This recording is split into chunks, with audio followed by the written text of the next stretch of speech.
Politicians are talking about Medicare and Social Security again. But while they discuss your future behind closed doors in Washington, AARP is bringing the conversation into the open. A new national conversation about what the future of Medicare and Social Security should look like. Because we believe you've earned straight answers about what's on the table and what it all means for your future. Get the facts about Medicare and Social Security and make your voice heard at earntosay.org.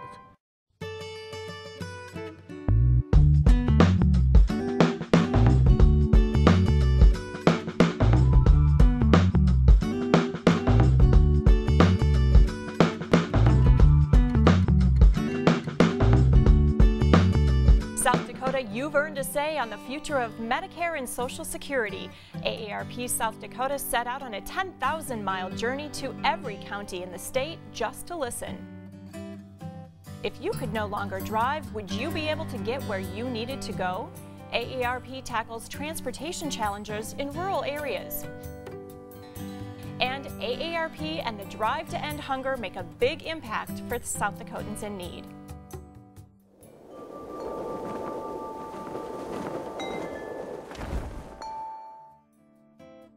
Thank you for joining us. I'm Kathy McClear, Communications Director for AARP South Dakota. If you think AARP is just insurance products or discounts, you'll want to keep watching. In the next few minutes, we'll take you along on a road trip from border to border across South Dakota, sharing what your friends and neighbors have to say about the future of Medicare and Social Security. And we'll let you know how you can be part of this important discussion. We'll also explore some of the unique challenges older residents in rural states face when it comes to transportation and how AARP is working to find solutions. And we'll show you how the generosity of people just like you are helping fight hunger among older South Dakotans. First, just a little geography lesson. Any idea how many counties there are in South Dakota? Well, there's 66, and AARP South Dakota staff and volunteers took a road trip to each and every one. What was our mission?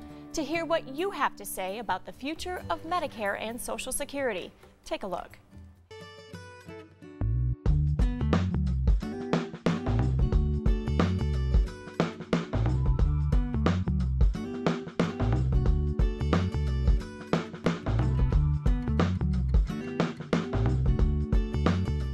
From the falls of the Big Sioux River to Mount Rushmore, AARP South Dakota's You've Earned a Say van is crisscrossing the state, taking the conversation about the future of Medicare and Social Security to every county across our state of South Dakota, all 66 of them.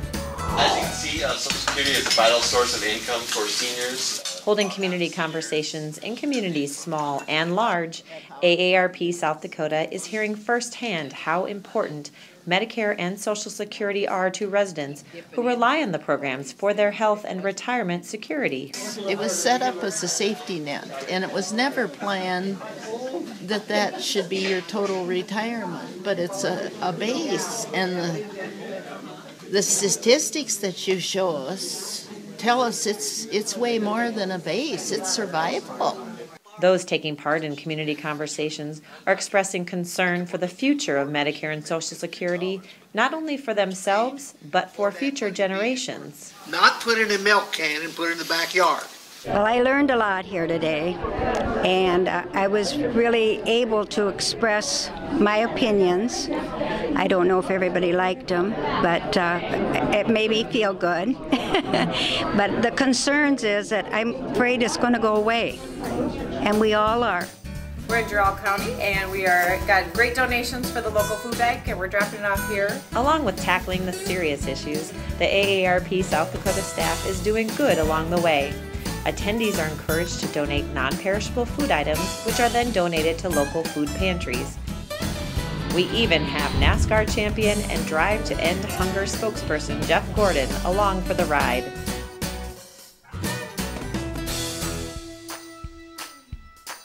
We're also spreading a little joy by surprising local volunteers with gift baskets, our own version of the AARP Prize Patrol. And no road trip would be complete without a photo album of all the great sights to see along South Dakota's beautiful highways and byways. And And joining me now is AARP South Dakota Volunteer State President Dennis Easnick and AARP South Dakota State Director Sarah Jennings. Thanks for being with us today to talk about these really important issues. Well, first of all, Dennis, let's talk a little bit of the background about You've Earned a Say. How did that come about? Well, over the past 2 or 3 years, AARP has been surveying their members nationwide, not just in South Dakota. And one of the issues that they have found is that our people are very concerned about what is happening with Social Security and Medicare. And most of them have told us that they've really earned this because they've paid payroll taxes, and what they have paid in, they expect to get back. So there's a lot of concern from the people out there about those two programs. And the problem that they see is there are a lot of solutions being bantered about in Washington, most of it behind closed doors, and they have not had an opportunity to express their opinion. So our effort is to go out across the nation and across South Dakota in 66 counties and talk to the people that not only are our members, but all people who are in the retirement age, and find out what they are thinking about Social Security and Medicare. And Sarah, how did the idea of a 66 county road trip come about? Well, when you talk about South Dakota and about going out to listen to folks, we really decided that everyone should have the chance to come and tell us what they think. So we decided that, we looked at the state and figured out we actually can hit all the counties in a summer. So we started in May and finished up at the state fair. And really, we felt like if you're in Buffalo Bison or down in the dunes, it shouldn't matter. You should get to, come and have your say. And so it was a great summer. We heard a lot, we learned a lot, and we had a lot of fun. Well, Dennis, you're one of the volunteers that was out on the road with the AARP South Dakota staff. What were some of the things that you heard from the folks that attended these events? You know, Kathy, the interesting thing is that what we heard, and I'll tell you about that, but it's not a lot different from what we're hearing across the nation. The concerns are about the same. And basically, the people that are now drawing Social Security and Medicare, from what they have heard from both sides in Washington, feel somewhat secure that they're going to be able to draw on these two programs in the future. But there is a huge concern out there about what happens to their kids and their grandkids. They can see that unless some changes are going to be made here, the same opportunities to draw on these programs is not going to be there for kids and grandkids. And the other main thing that people were telling us, they are fed up with Congress. They just don't think Congress is doing their job. They're kicking the can down the road, and they're really not facing up to the issues to help solve these problems. And if I could add, Kathy, the other thing, I think we also heard a lot of really good creative ideas about what should be done to strengthen these programs. And, it was really exciting that people are very engaged and have given this some thought and done their research and have some ideas about what should be done to make sure these programs will be there for their kids and grandkids. Okay, great. Well, let's hear just a little bit more about some folks that you met along the way. Them young people should be for this because it's the cheapest insurance they got for taking care of their kids if they got disabled or if they died. They mentioned Social Security, Medicare, and they mentioned what they call entitlement programs. Where they get the idea that those of us that have paid into all of these all of our life are not entitled to something, I don't know. Well, my concerns basically are keeping the program active and funding the program adequately so that people can receive their benefits, because we've paid in, for my example, I've been paying Social Security since I was 9 years old. And it needs to be there for the people who will count on it. Make the patient pay more for the service, then he's going to help lower it. So raise it from 20% maybe to 25%, and that's going to force him to be concerned about the raising cost. Nobody likes that. I think it needs to still be around for our children. They're putting into it now, and they should get out when they're old, get something out when they're old enough. If a change needs to be made, as in retirement goes later, they raise the amount of money that we put into retirement, anything like that, those decisions, I think, have to be made quickly. My hope is that our leaders will realize they have to make some compromises and throw in a little bit of a lot of different things to make them work for the foreseeable future. Well, Sarah, there certainly are no shortage of opinions on this topic. What's next? What are you going to do with all these comments and opinions and things that you heard on the road? Yeah, we already have shared everything that we've heard across, in each county with our national folks in Washington at the AARP office, so that South Dakota's voice would be heard as part of AARP's internal discussions. But also, Dennis and I were in Washington this summer. We shared the first round of information we had with our delegation at that point, which was great, and we'll be sharing some further information with the delegation in October as well, because wanting to make sure that they know where folks have, what we heard throughout the tour, but also since the tour is wrapped up, we haven't stopped listening. Okay. And Dennis, what was the reaction from the congressional delegation when you visited with them? First of all, a little bit more background. This just wasn't Sarah and I. These were state presidents and state directors from around the nation. So we made a visit to Capitol Hill as a group. So we touched probably the majority of those people in Congress with the message that we were taking to them from the things that we'd heard from the people that we talked to through the You've Earned a Say meetings. Our particular delegation, all three of them, were extremely interested.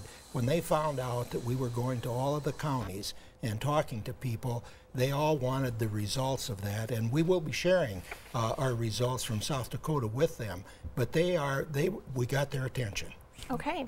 And AARP South Dakota doesn't just have a presence in Washington, D.C. Right. We also have a presence in Pierre. Talk a little bit about the state advocacy work. This is an old effort that AARP has had. By old, I mean we've done it for several years. In the last several years, we've had a full-time person from the AARP staff that has been there. But it's usually manned by volunteers that come in and help monitor. We're going to try to step that up a little bit to involve the volunteers more. But we're watching such things as retirement programs, elder abuse, heating assistance programs, all of those things that happen to come up during the legislature that affect seniors, whether it's by rule or whether it's legislative. Great. And Sarah, how can people get involved? Well, there's lots of ways, but the first way would be to actually come to our lobby day. We would love to have folks from across the state join our volunteers, and that's always the last Tuesday in January. So sign up, come, hop on a bus, and it's a long day, but it's a great day. The second way is to really sign up for updates from us. We can deliver those either in your email box if you're someone that's comfortable with email, or we actually also give phone updates over the phone. And then finally, when we do give those updates, there's a lot of times where we ask folks to take action and to get in touch with their legislators, and so that's another way we would love to get more people involved.